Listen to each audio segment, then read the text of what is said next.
nyigisho inkuru nyigisho. Bonjour, bonsoir, ça va? Murameze neza? Jewe ndameze neza.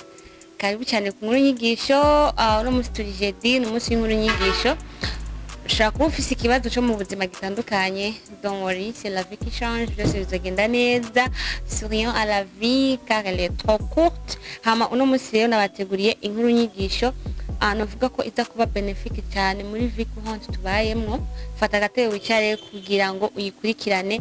Merci kuba watanguye kwirorera, ntucike intege, bandanya. Niba mara kumva leçon morale ushire muri commentaire yawe turayikeneye, iradukomeza. Ugire partage, ongere ukore like ni waba wakunze ino nkuru nyigisho yacu. Ni Belle Shaka rero kuri micro za Royal TV nkuko bimenyereye. Uno musi rero ni inkuru nyigisho naragize des recherches hama ngwa ku nkuru y'umudamu witwa Alicia Brown muri New York muri Etats-Unis. Akaba yari umuchef de service, ni kuvuga hariho appartement bakoreramo ama service menshi atandukanye. We rero yari umuchef de service muri amwe mu ma service yakorwa muri appartement. Sinzi ko maze no kubibona no ngaha i Bujumbura hari gihe usanga ari nk'inyubakwa irimo de service nk'igihumbi zitandukanye, bamwe bakora ivyabo. Rero Alicia Brown yari umuchef de service cyangwa umuchef de service aho yakorera. Abantu bose mwabizi yuko kenshi mu bihugu vy'Iburayi, mu bihugu vyo hanze, umuntu wese bari okipe n'ubuzima bwiwe, umuntu wese arabana n'ibimuraba, uva muhira uja ku kazi, uva ku kazi utaha, umwe usanga ari busy n'ubuzima bwiwe. Rero nico gituma rero Alicia Brown wewe yari infam, yari umumama, novuga ati ari humble, yari humble, yaraciye bugufi.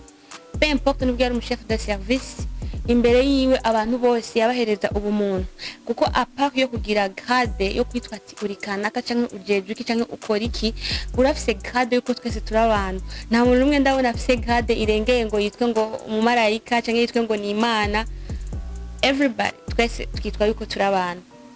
Nico gituma rero akenshi usanga abantu bari mu service atandukanye, usanga bitwara ugutandukanye bivanye n'amatitre baba bafise. Ariko ça a été différent kuri Alicia.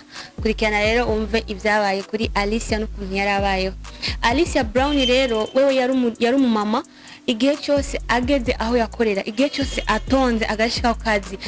Ngira murabizi ko kenshi hanze haba hariho abasiti, umusiti ajeje sécurité, ajeje kuraba imiduga ba parkinze. Rero Alicia Brown we washitse yararamutse guhera ku musiti. Yari umumama ari so humble, yaraciye bugufi cyane, yararamutse guhera ku musiti, abo bahuye, les amis, les collègues abo bakorana. Kandi de plus wewe yari umuchef de service, no kuvuga we niwe yarabaserukiye muri service yakora. Ariko ahantu vraiment yakora, abantu bose yaramaze kumenya yuko ari umuntu ari accueillant, ari umuntu ari humble, aciye bugufi. Unamuturikiye kuri biro yugiye kumusaba ikintu, yarakwakira. Abantu bose baturukira kuri service ya Alicia Brown ntago bigira bidoga ko bavuga ati vraiment ujya mu mama. Abantu bose bari mu mabiro, abantu bose bafise ibiti bikomeye bomera nka Alicia Brown. Ibintu byo bimeze neza cyane muri buno buzima dusanzwe tubayemo. Rero Alicia chaque fois ageze ku kazi hari umusiti yama ari hanze. Igihe cyose yaramenya ko Alicia yashitse, kuko nta munsi nimwe Alicia ashitse atamuramuza.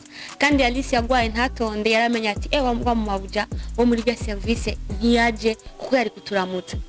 Rero un jour X Alicia ari mu kazi gasanzwe nyene, bon hariho ayandi mashambre ari ku ruhande, ugasanga ayo mashambre kuko hari ama service menshi abakora ibintu vy'ama blancherie, umva bari combine.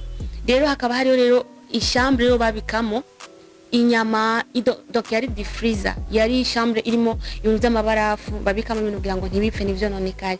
Ariko Alicia byo ntivyamuraba, ntabwo yigera yitaho ngo ndabe ngo bijya ngo bimeze gute. We gusa yitaho kumenya ivyo arimwo, abantu gukunda abantu no kubana nabo neza mu mahoro.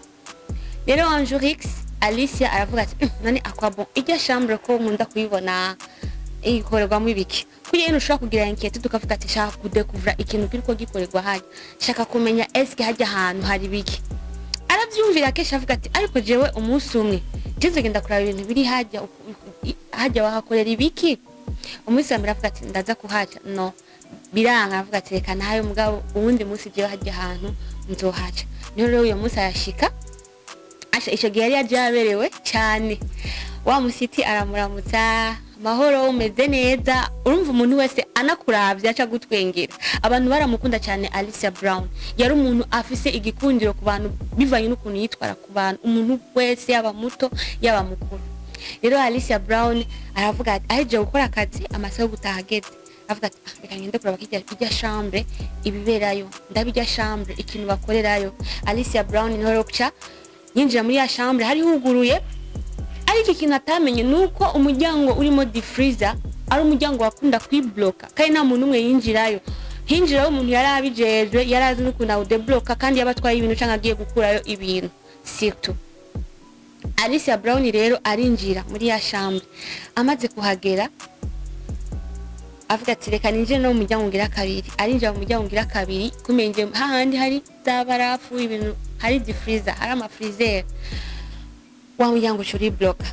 ico gero Alicia Brown yari iriyo kazi iwiwe yari bagiye gusharja telefone yiwe yiriwe ari trop occupé ku buryo ntari n'umuntu yafise mu telefone yari yazimye Alicia agera muri cya cyumba kiri bloka kandi n'ahantu mu mabarafu urazi ku buzima bw'umwana w'umuntu canke se bw'umuntu uri ahantu hari amabarafu canke se nkajya muri frigo ijya partie ya freezer ntago ushobora kugenda ngubeho canke se ngugumeyo ngubeho utegeza kuba kugira ikibazo kuri sante yawe rero Alicia umuryango umaze kwibloka ntiyari gukoma induru ngo bamwumve oya ntiyari gutabaza ngo bamwumve oya yaragerageje kwicara ngaho ari ati ese ndava ngaha gute sindi mu telefone yazimye qu'est-ce que je vais faire aha naho ntibashariza ndabigenza gute kuko yavuga ati jaho uko biri kose baza kuntura ngaha numye napfuye vyaheze arabayo iminota 5 Alicia atangura kumva imwemu ariko arahumeka nabi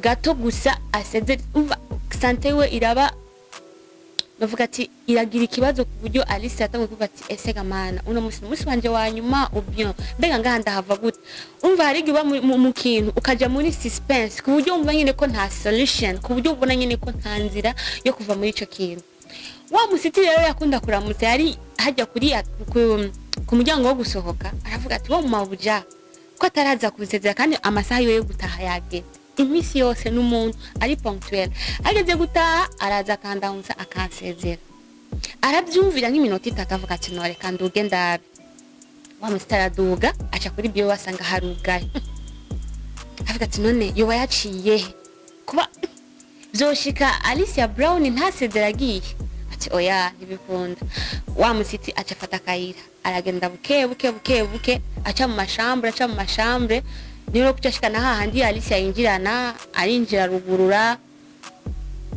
wa muryango kuko uri ndani ho n'ivyakunda kugurura wamaze kuba bloke vyasaba ko uri hanze abari waza kukudeblokera umuryango kugira ngo usohoke wa musita avuga ati siki kijyango cyo cibloke gute kandi ata muntu ariyo ashara ugurura akiugurura asanga Alicia Brown yajamye neza na neza agomba sezerisi avuga ati madam washitse ngaha gute niho kuca mukwega atariza ubufasha baramukurayo baragerageza kumuhafresha kugira ngo asubire kandi aronke impwemu neza abe aleta normal arambwira ati byagenze gute kugira ngo shike hajya hano avuga je gusa nagiye kuri enquête nashaka kura ibintu bihakorerwa mugabo malheureusement mu muryango waciye wibloka muravyumva yuko Alicia Brown iyo ataza kuba wa muntu ari humble akora abana neza n'abantu aramukanya ayagisha abantu peu importe icajejwe Alicia iyo kiza kuba ari umuntu mvuga ati agara atamuntu aramusa atamuntu avugisha ku kazi ku ma service ari wa muntu wakagaye ugiye kuri biho umutware na document acashurira hariya ko ivyo bintu bibaho ariko Alicia we yaje gukizwa niki nuko yaramaze kugira novuga ni kwandikisha amateka meza mu bantu yaramaze kumenyekana ko ari umuntu atakabikiwe yaramaze kwandikisha amateka yuko ari umuntu ategezwa kugusezera giye ategezwa kuramutsa ashitse uyo muhungu rero yacavuga ati reka ndamurabe ndabikirazo yoba yagize nawe nyine yarumvise ko conscience yewe iri kira mu travail aravuga ati hategezwa kuba habaye ikintu kuba Alicia Brown atasezeye Alicia Brown abakizuko ariko I am sure yuko iyo Alicia Brown aza kuba ari umuntu agara afata abantu nabi like wewe hamwe bavuga ngo udafise ngo kinahye beba bavuga gute ngo udafise ngo nta cyubahiro baguhereza kuvuga ati udafise ibintu by'agaciro nawe nta gaciro ugira rero hari abantu kenshi mu service nashatse iyi nkuru ndayibashikirize, narayisomye ndavuga ati nubwo ari ngufi ndabizi yuko hari umuntu ushaka kubera benefique. Mbega uherereye amaserivisi y'abantu babadeje, amaserivisi y'abantu bakomeye, amabiro yabo uyinjiyemo bigenda gute? Mbega ku kazi ukora abantu bagukuriye bari hejuru yawe bashitse bigenda gute? Uraramuswa? Ushobora kuba uri umusiti, ushobora kuba ukoropa, ushobora kuba ugira iki, mbega bimeze gute? Wowe ushobora kuba uri umuntu mukuru ufise ikintu jeje mu kazi kawe userukiye abandi, mbega uri umukoresha, mbega uri umu manager, mbega uri umudeje, bimeze gute ku kazi aho ukorera? Uri wa muntu agara nkuko abandi bose bavuga, ugeze ku kazi ata muntu uvugisha uvuga ati je bajya ntiyo kuvugana si tous les stars, uvuga ati je ndi umu star, si sure kuvugana na n'importe qui, mbega bimeze gute? Mbega ho nubwo uri umu star kuba uri humble cyoba ari cyaha canke iyo bari kosa ku ba star canke aba star bose bisaba yuko bagara. So guys, muri make rero inkuru yacu no musi nashatse ukuremo icigo mu byo ukora vyose mu buzima ubamwe bwose, ico ujejwe cyose be humble, cha bugufi, kuko urashobora gufata umuntu nabi uno munsi ugasanga ni wa muntu yari kukuviramo ubufasha bukomeye ejo. Bavuga ngo igiti iyo kikiri kizima ndibagiwe umugani ukuntu witwa, ariko ndibaza muri make wamaze gukuramo lesson morale, wamaze gukuramo ico no kwita ati moral lesson. Rero inkuru yacu nyigisho muri make yariyo, namba aho bikora ikebuke ntabwo ari vyiza, kuko umuntu nubwo umusumba grade, umuntu nubwo umusumba icujejwe, mwese mufise titre yo kwitwa yuko muri abantu. Ese pourquoi mukeneye kugira ubumuntu, mugakenera kugira cooperation, mugakopera neza nabo mubana, ari mu babanye aho baye, muri family urimo, mu bagenzi abo mwigana, just don't boost kuko si vyiza. Gerageza kuba umuntu uri humble. Mwavyumvise rero muri make inkuru nyigisho yacu no musi yariyo, iyo nkuru ya Alicia Brown igusigira inyigisho. Wewe uri muri service runaka, wewe uri muri biho runaka, wewe ufise igiti runaka, wewe uri umukoresha runaka, just menya ukuntu ubana n'abantu bato bato, menya yuko nubwo ari muto afise grade yo kwitwa umuntu, nawe ufise grade yo kuba umuntu, kandi twese yo dupfuye turasa. Nta muntu ndabona nuzenya kane yiwe canke se skelete yiwe iza itukura canke yera, twese skelete ziba zisa. Rero c'est pourquoi be humble, aho baye cha bugufi. Kandi avuga ngo guca bugufi ngo ntibica umugongo ahubwo bica inzira. So guys, reka ndabifuriza ibihe vyiza. Yari Bella Shaka kuri Micro Zari TV. Inkuru yacu ikunezereze, wowe wafashe umwanya ukayumviriza. Merci beaucoup, Imana iguhezagire kandi mugire umugisha aho mubaye, mwubahwe. Ciao ciao.